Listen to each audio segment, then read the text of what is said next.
have sketched out your character down in the bottom part of your paper, I have my little pirate sketched out, and I'm going to outline him with black marker. I always recommend, in particular for my students, that they outline with a black marker.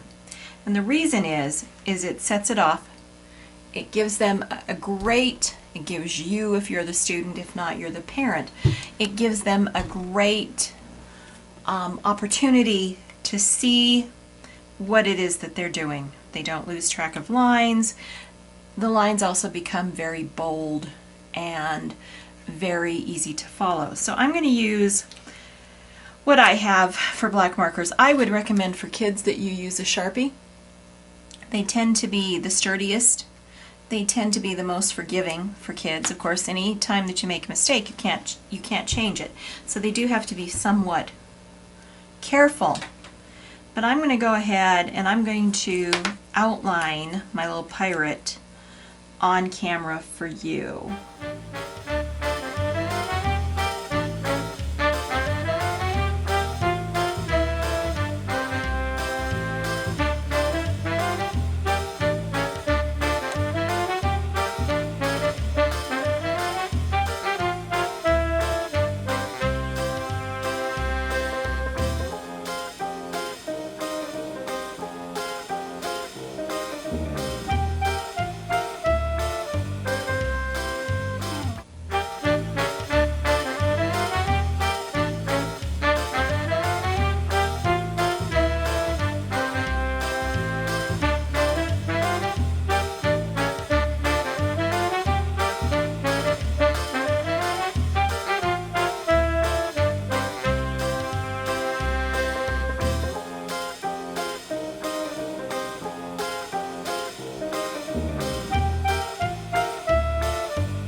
So I think you get the general idea.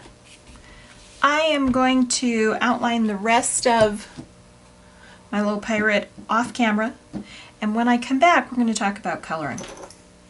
It's time to start coloring. I'm going to use a combination. You do not have to do this. You can use anything that you would like to for coloring. There is no reason why you have to use what I'm going to use. I'm just going to give you some options. The options that I like to use when I was a teacher was a combination for this project in particular because it has quite a bit of detail to it and a fairly small space in the background. So we used a combination of colored pencils and watercolor pencils. These are the Derwent brand of watercolor pencils. They're a little bit better quality than the Crayola, although the Crayola works just fine. A combination of both of them work just fine. The nice thing about watercolor pencils is that they are not watercolors in a stick. That is not what they are. They are actually a colored pencil which is water soluble, which is different than watercolor in a stick. So don't even think about them that way, although once you activate your watercolor pencils, they work much like a paint does. Because they are water-soluble colored pencils, you can combine the two. You can combine colored pencils with watercolor pencils. I started already coloring my little guy's face, and I've already done some shading. Now I'm assuming that my light source is coming from this angle over here. You need to know that to know where to shade. So I took a flesh tone watercolor pencil and I colored in his face all over his face, and then I added some lighter touches of pink and lighter peach tones to his face to add some shadows and some color in a variety of places. I also began coloring his fingers. I can do some shading to the bottom of his nose. Anywhere where there is going to be an overlap will create a shadow. Then I can take a paintbrush, just any type of paintbrush, clean water preferably. So once I begin activating with my paint with clean water and a brush, I can blend that paint out into those shaded areas so that it becomes very smooth and very similar to a painted area.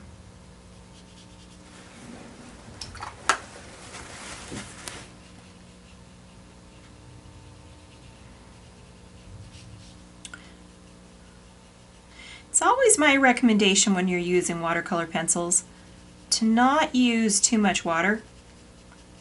It just sort of washes it away. I always like to kind of wipe my brush onto a paper towel until I feel like I've got the water consistency that I want. And then continue blending. Now, every time that I go back over the top of this, I can blend that paint even further.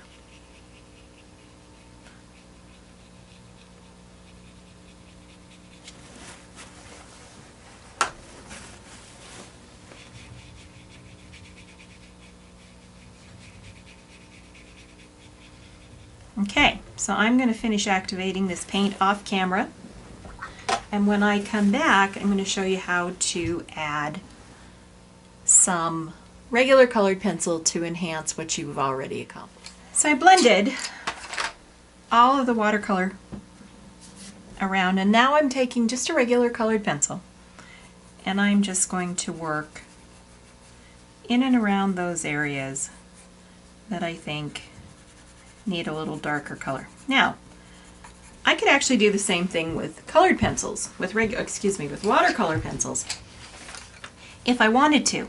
Watercolor pencils do not have to be blended out. You can use them just like regular colored pencils. So here I'm just adding a little bit more detail to this little guy.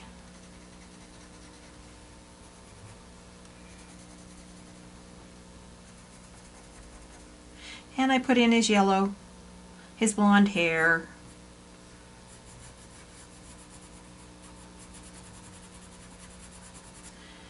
I just wanted to show you that you can actually use both of these in conjunction.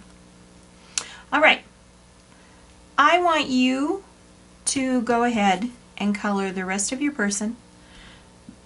I want you to color anything that you've done in your middle ground. I want you to draw your background, whatever your theme is. This theme just happens to be pirates. So here in my background, I added all of my detail. And I want you to do all of those things. I want you to color all of these areas. And when I come back, we're going to talk about coloring in your checkerboard. Now your checkerboard can be done almost any way you want to. One good way to do it is to paint it. I think that's what I did here. Another easy way to do your checkerboard is to use oil pastels. These are an old set of Grumbacher oil pastels. They have been very good oil pastels over the year. Another really good brand that I used to use frequently was, with my students in the classroom, was Sakura. They're a very, very good brand. So we're going to start by doing oil pastels on our checkerboard. And it's important, and for some reason kids have a hard time keeping track of where they need to be coloring on a checkerboard. So start anywhere. You don't have to begin in any one particular spot and then color it in. The oil pastels will smear if you get your hand over the top of them. So be kind of careful with them. Cover them up with a piece of paper towel or another piece of paper once you get that area colored in.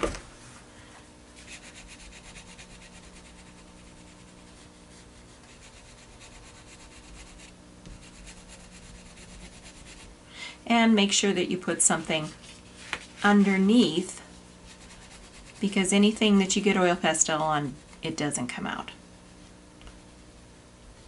It's one of those materials that's inexpensive. It gives a tremendous amount of color. It's a beautiful, rich color, but it's not forgiving with clothing. So I skip. I'm going to cover that up with paper towel so I don't smear it as I go across it. And I'm going to color in my next check.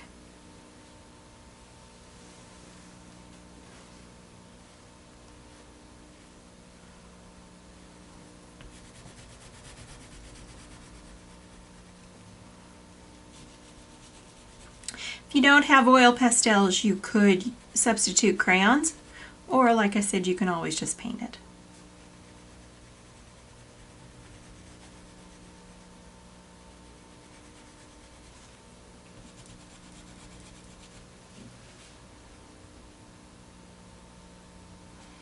Go around his fingers. I'm going to go around his shirt.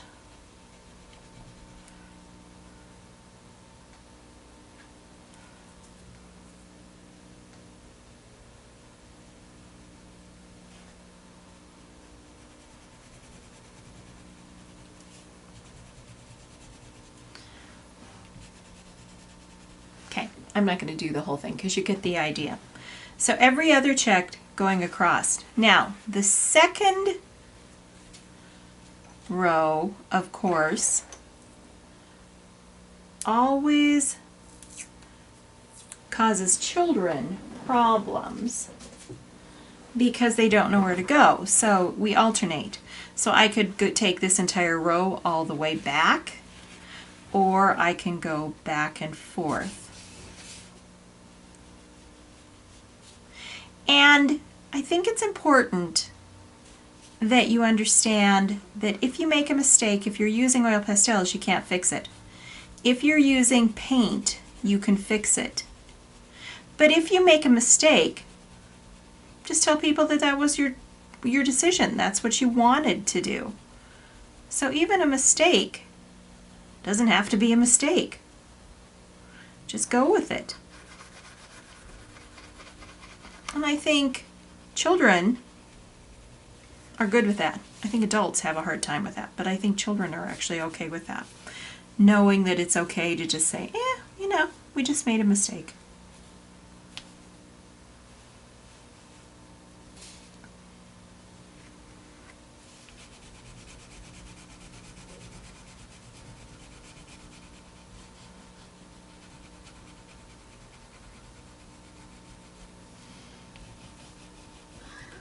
And so I think you get the general idea of what you need to do here. So that by the time you're finished, your checkerboard's all the way to the back. And you have this kind of interesting comparison between character in the foreground, middle ground, background, checkerboard, and as a whole, I think it makes a stunning display. Thank you for coming and joining me for this project. I hope you enjoyed it. I hope you learned something. I hope that you understand one-point perspective a little bit better. I hope that you were able to use those tools and accomplish this project on your own.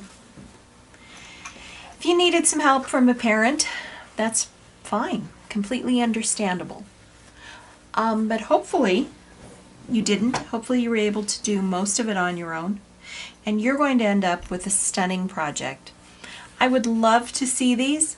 I hope that when you're finished with these, that you will share them with me, share them online so that I can see what they look like.